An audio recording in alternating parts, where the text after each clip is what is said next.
My name is Sarah. I am 30 years old. I live in London.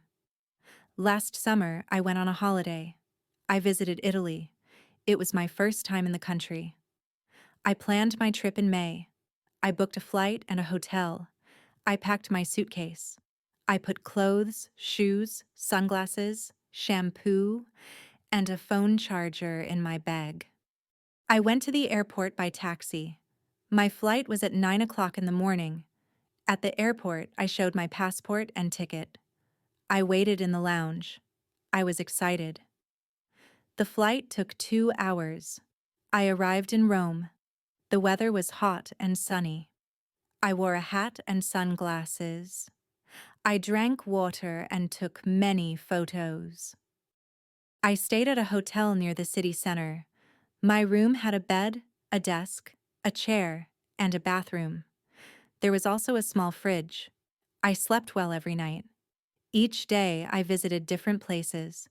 I went to museums, parks, and churches. I saw old buildings and beautiful art. I took a bus and sometimes walked. I used a map to find streets and famous places. In the evening, I ate pizza or pasta at a local restaurant.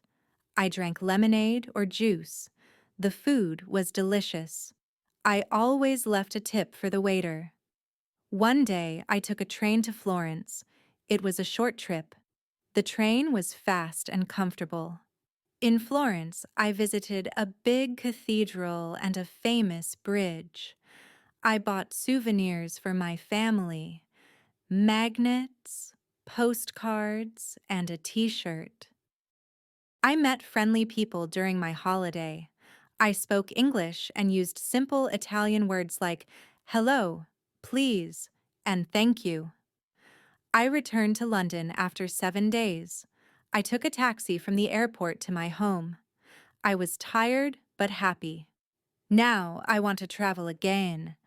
I love learning about new countries and cultures.